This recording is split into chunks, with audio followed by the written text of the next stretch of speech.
Il y a des moments dans la vie où tout semble flou.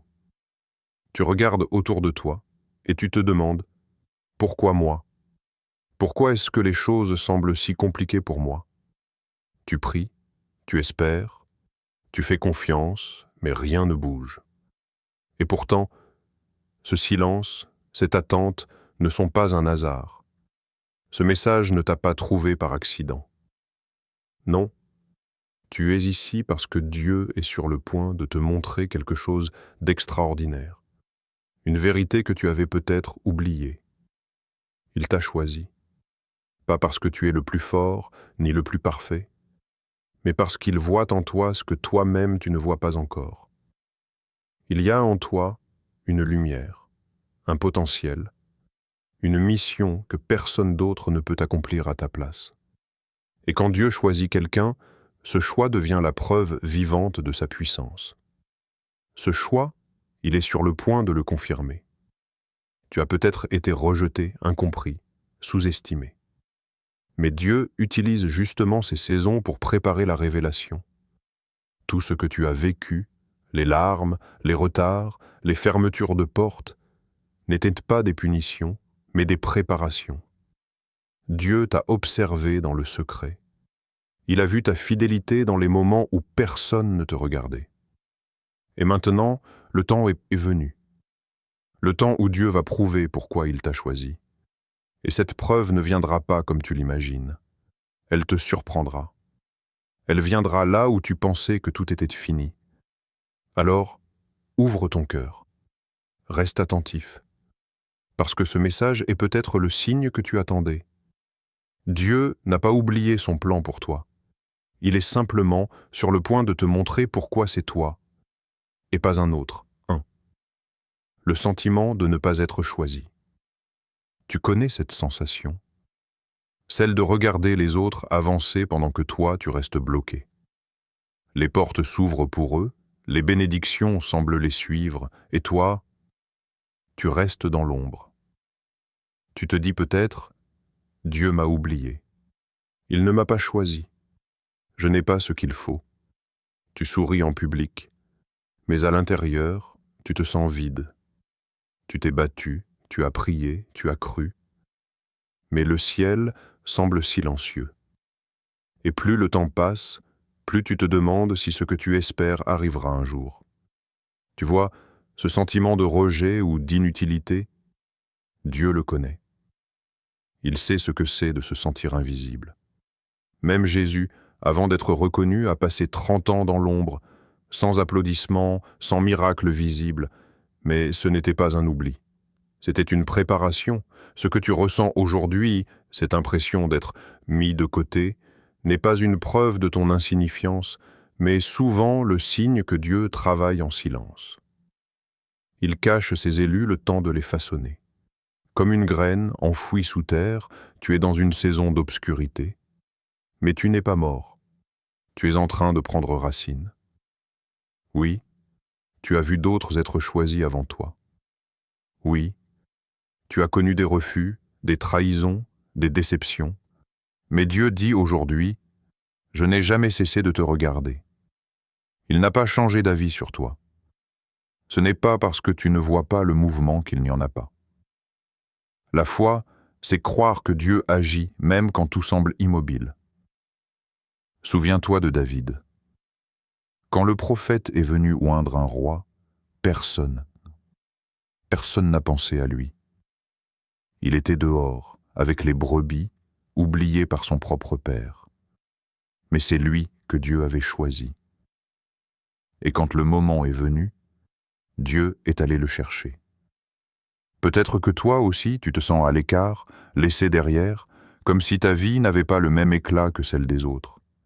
Mais ce que tu ignores, c'est que Dieu te garde à part parce qu'il a préparé une mission unique. Ce que tu perçois comme un retard est en réalité une stratégie divine. Alors ne te décourage pas. Dieu ne t'a pas écarté. Il t'a mis à part. Un jour, ceux qui ne voyaient rien en toi verront ce que Dieu voyait depuis toujours. Et ils comprendront que tu étais choisi depuis le commencement. 2. Quand Dieu semble silencieux, Il y a des saisons où le silence de Dieu pèse plus lourd que tout le reste. Tu pries et rien ne se passe. Tu cherches une réponse, un signe, une direction, mais tout semble vide, immobile, sans écho. Et tu te demandes, Seigneur, où es-tu? Est-ce que tu m'écoutes encore? Ce silence peut devenir une douleur. Il te pousse à douter de toi, à douter même de ta foi. Tu repenses à tout ce que tu as fait. Peut-être que j'ai mal prié. Peut-être que j'ai déçu Dieu, mais non. Ce silence n'est pas un abandon. C'est un espace sacré, une salle d'attente spirituelle où Dieu façonne ton cœur. Le désert spirituel n'est pas une punition, c'est une formation. C'est dans le silence que Dieu apprend à ton âme à écouter différemment. Quand tu ne peux plus t'appuyer sur tes émotions, ni sur ce que tu vois, il t'invite à t'appuyer uniquement sur ce que tu sais de lui. Et c'est là que la foi devient réelle. Souviens-toi d'Abraham. Dieu lui avait promis une descendance aussi nombreuse que les étoiles, mais des années ont passé sans aucun signe. Abraham a dû apprendre à croire sans entendre, à marcher sans voir. Et c'est dans ce silence prolongé que sa foi est devenue inébranlable. Le silence de Dieu, parfois, révèle plus de choses que sa voix, parce qu'il expose ce qu'il y a dans ton cœur, la peur, l'impatience, la dépendance. Et c'est là que Dieu agit, non pas à l'extérieur, mais à l'intérieur de toi. Il t'apprend à lui faire confiance même quand tout te dit le contraire. Peut-être que tu es en plein désert aujourd'hui, tu ne ressens plus sa présence comme avant. Les prières semblent vides, les promesses lointaines. Mais écoute bien, le silence de Dieu n'est pas son absence. C'est souvent le signe qu'il est plus proche que jamais, qu'il travaille dans l'invisible. Quand un professeur enseigne, il parle. Mais quand vient le moment de l'examen, il se tait. Dieu agit souvent de la même manière. Quand tu traverses ton test, il te laisse prouver ce que tu as appris.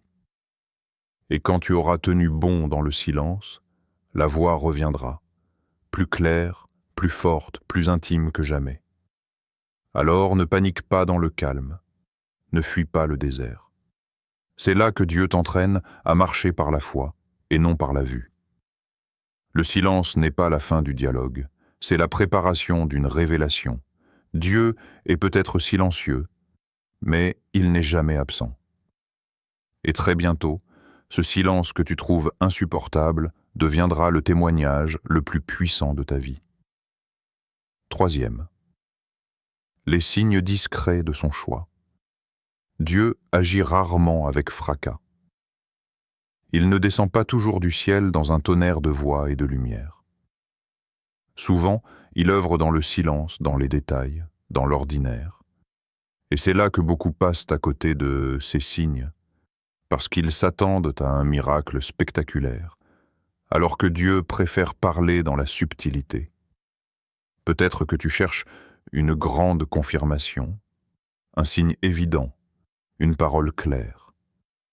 Mais si tu regardes bien, Dieu t'a déjà parlé, à travers des coïncidences qui n'en sont pas, des rencontres imprévues, des portes fermées qui t'ont protégé sans que tu le saches.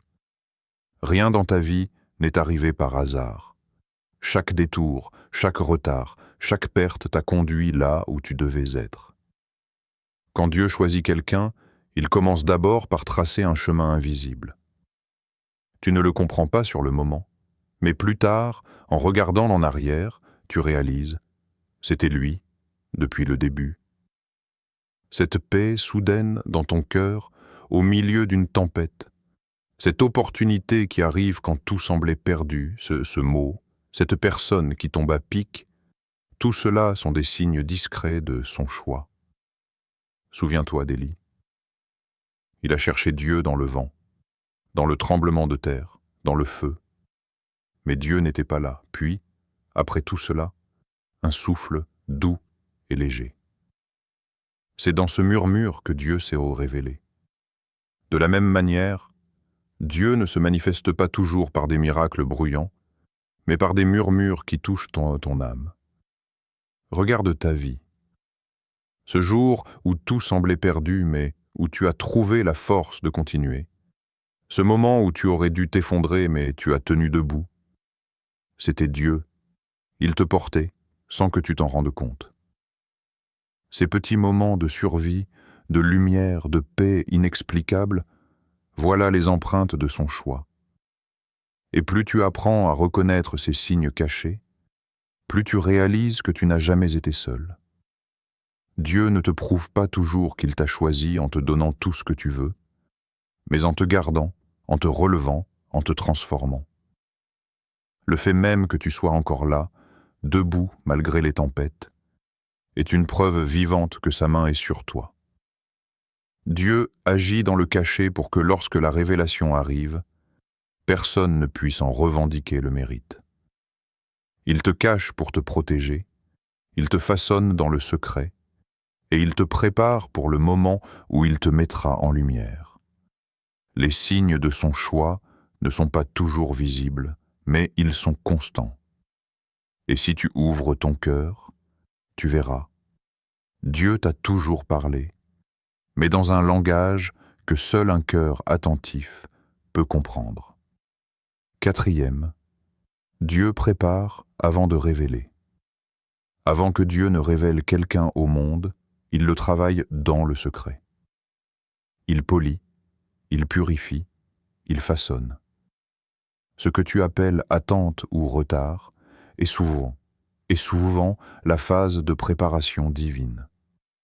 Et plus grande est la mission, plus profonde sera la préparation.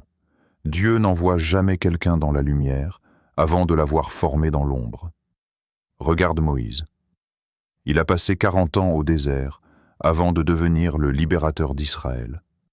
Regarde Joseph, trahi, vendu, emprisonné, avant de devenir gouverneur d'Égypte. Regarde David, ou un roi, mais encore berger pendant des années avant de monter sur le trône. Tous ont été préparés avant d'être révélés.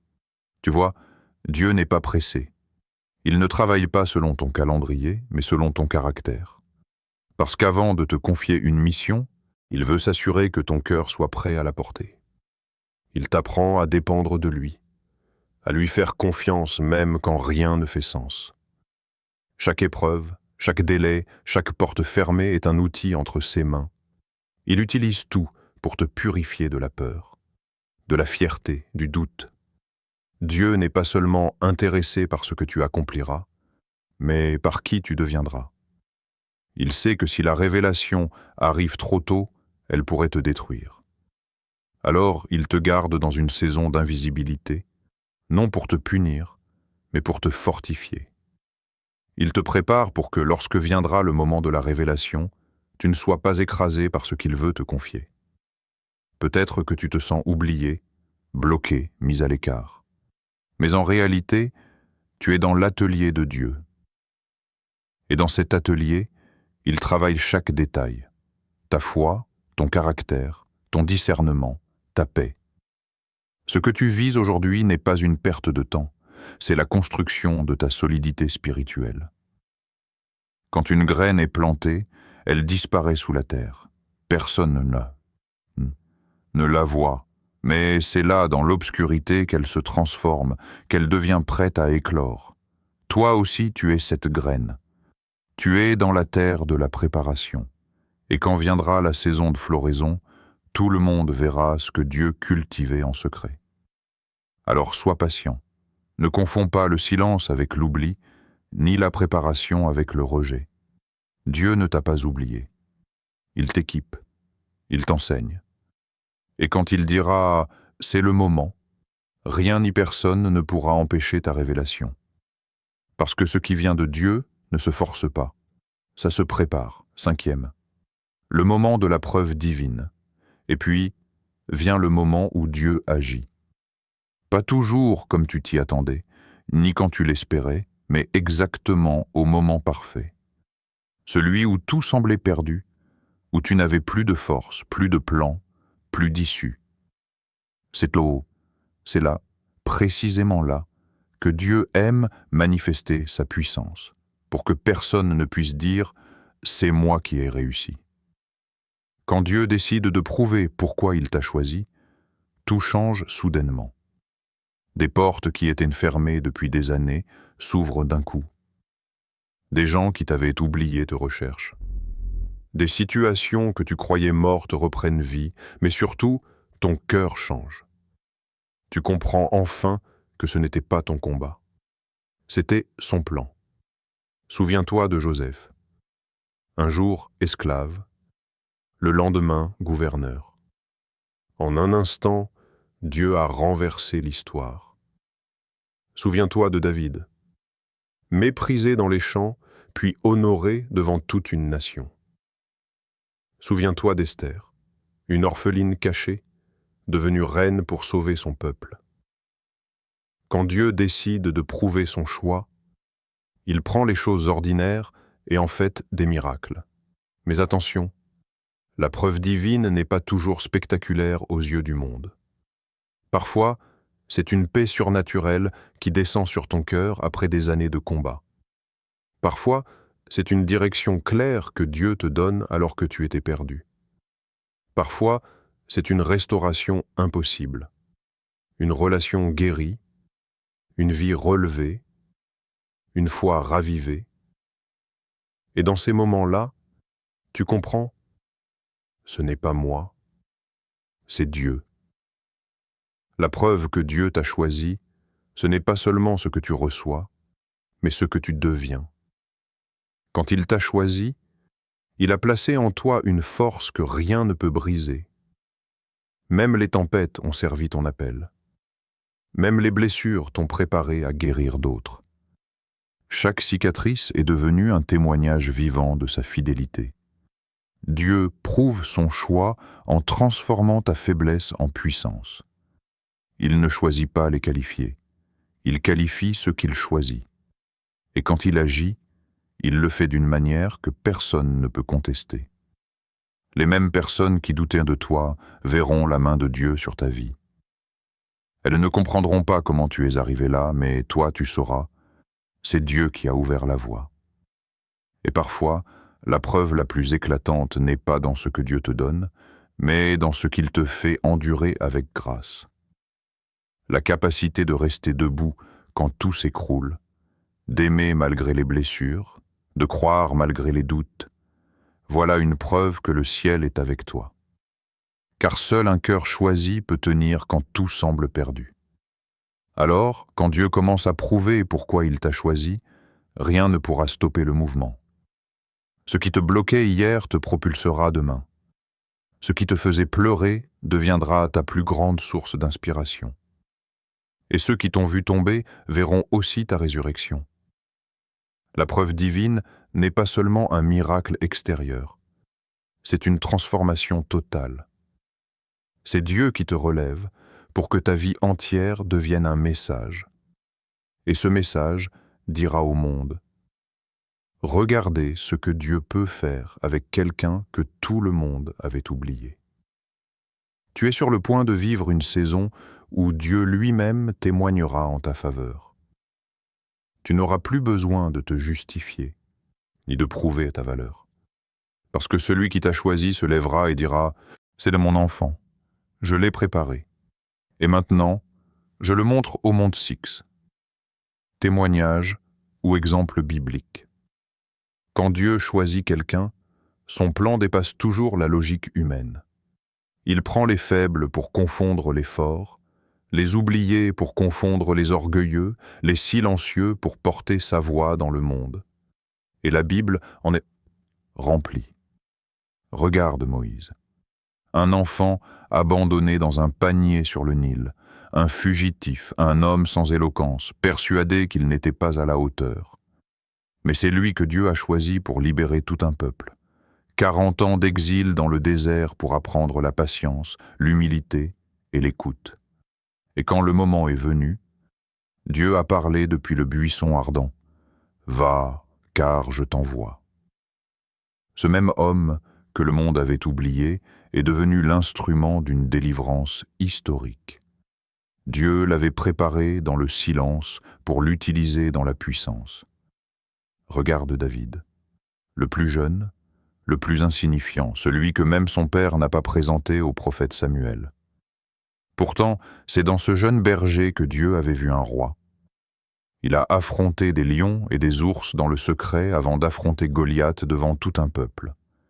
La victoire publique n'était que le reflet d'une fidélité privée. Dieu l'avait entraîné loin des regards pour qu'il soit prêt le jour de sa révélation. Et quand il l'a élevé, personne n'a pu nier que c'était Dieu qui l'avait choisi. Regarde Esther, une jeune femme orpheline, étrangère dans un royaume puissant. Rien ne la prédestinait à influencer un roi, encore moins à sauver un peuple. Mais Dieu l'avait placée là, silencieusement, stratégiquement. Et un jour, au bon moment, il a ouvert les portes du palais. Son courage, sa foi, son obéissance ont prouvé qu'elle était l'élue pour cette génération. Esther n'a pas cherché la lumière, mais Dieu l'a positionnée dans la lumière pour accomplir sa volonté. Et que dire de Joseph? Rejeté par ses frères, jeté dans un puits, vendu, emprisonné. À chaque étape, il aurait pu croire que Dieu l'avait abandonné, mais non. Dieu transformait chaque douleur en marche vers la destinée. Quand le moment de la preuve divine est arrivé, Joseph a dit « Vous aviez voulu me faire du mal, mais Dieu l'a transformé en bien. » Ce qui était une tragédie est devenu une plateforme pour bénir des nations. Tous ces exemples ont un point commun. Dieu choisit, il prépare, puis il révèle. Jamais dans la précipitation, toujours dans la perfection. Et ce que ces histoires bibliques nous montrent, c'est que Dieu agit encore de la même manière aujourd'hui. Ce qu'il a fait pour eux, il peut le faire pour toi. Ton passé n'annule pas ton appel. Tes erreurs ne suppriment pas son choix. Si Dieu a mis son regard sur toi, rien ni personne ne pourra détourner son plan. Peut-être que tu n'as pas encore vu ta preuve divine. Mais rappelle-toi, Moïse, David, Esther, Joseph, tous ont attendu leur moment. Et le tien arrive aussi. Parce que le même Dieu qui les a choisis est en train de te préparer. Et bientôt, ton histoire deviendra, elle aussi, un témoignage vivant de sa fidélité. 7. L'effet de la preuve sur la vie du croyant. Quand Dieu prouve pourquoi il t'a choisi, tout change à l'intérieur de toi avant même de changer autour de toi. Tu ne vois plus ta vie de la même manière. Ce que tu considérais comme des blessures devient une source de sagesse. Ce que tu appelais retard devient une étape parfaite du plan divin. Et surtout, tu retrouves cette paix profonde, celle qui ne dépend plus des circonstances, mais de la certitude que Dieu est avec toi. La preuve divine apporte une transformation silencieuse, mais radicale. Tu n'as plus besoin de convaincre qui que ce soit de ta valeur. Tu sais que tu es choisi. Tu marches différemment, tu pries différemment, tu parles différemment. Parce que tu sais que ta vie n'est plus le fruit du hasard, mais le résultat d'un appel céleste. Quand Dieu révèle son choix, il te rend aussi conscient de ta mission. Ce n'est plus seulement ta vie, c'est sa volonté à travers ta vie. Tu comprends que si tu as été relevé, c'est pour relever d'autres. Si tu as été consolé, c'est pour consoler ceux qui souffrent. Si tu as été transformé, c'est pour devenir un témoignage vivant. Tu deviens un instrument de paix, un reflet de sa gloire. Et cette paix nouvelle te rend libre. Libre de ton passé, de tes peurs, du regard des autres. Tu ne cherches plus à prouver, tu laisses Dieu prouver à travers toi. Ton cœur trouve le repos parce qu'il sait enfin « Je suis là où Dieu veut que je sois ». La preuve de ton élection n'est pas un titre, ni une position, ni une reconnaissance. C'est un cœur stable, confiant, apaisé, même au milieu de la tempête. C'est cette voix intérieure qui dit Je ne comprends pas tout, mais je fais confiance. Quand Dieu prouve qu'il t'a choisi, ta vie devient un témoignage silencieux. Tu n'as plus besoin de parler fort, ton existence parle pour toi. Et partout où tu vas, ta paix devient contagieuse, ta foi devient lumière. Parce que désormais, tu sais, tu es choisi, tu es aimé, tu es envoyé. Si tu as écouté ce message jusqu'ici, ce n'est pas un hasard. Tu ne l'as pas trouvé par coïncidence, ni par curiosité. Dieu t'a conduit ici parce qu'il voulait te rappeler quelque chose. Tu es choisi, depuis toujours. Avant même ta naissance, avant tes erreurs, avant tes doutes, Dieu avait déjà posé sa main sur toi. Peut-être que tu t'es éloigné, peut-être que tu as cessé de croire, ou que tu t'es senti indigne. Mais Dieu n'a pas changé d'avis. Son appel sur ta vie est toujours là. Et aujourd'hui, il te dit, reviens à moi. Fais-moi confiance à nouveau. Laisse-moi te montrer pourquoi je t'ai choisi. Ce que tu vis n'est pas la fin. C'est le commencement d'une nouvelle saison. Dieu est en train d'écrire un chapitre que tu ne pouvais pas imaginer. Tout ce que tu as traversé va bientôt prendre un sens. Les larmes que tu as versées arrosaient déjà la terre de ta prochaine bénédiction. Alors, là où tu es, ferme un instant les yeux, respire, et laisse ces mots descendre dans ton cœur. Prière, Seigneur, je t'ouvre mon cœur. Merci d'avoir posé ton regard sur moi alors que je me croyais invisible. Merci d'avoir choisi ma vie malgré mes faiblesses. Aujourd'hui, je dépose mes peurs, mes doutes et mes blessures entre tes mains. Apprends-moi à faire confiance à ton plan, même quand je ne le comprends pas. Fortifie ma foi, remplis-moi de ton esprit et révèle à travers moi ta gloire. Que ma vie devienne la preuve vivante de ton amour, dans le nom de Jésus. Amen. Oui, Dieu est sur le point de prouver pourquoi il t'a choisi. Et quand il le fera, tout le monde saura que ce n'était pas une erreur. C'était une mission. Tu n'es pas oublié. Tu es aimé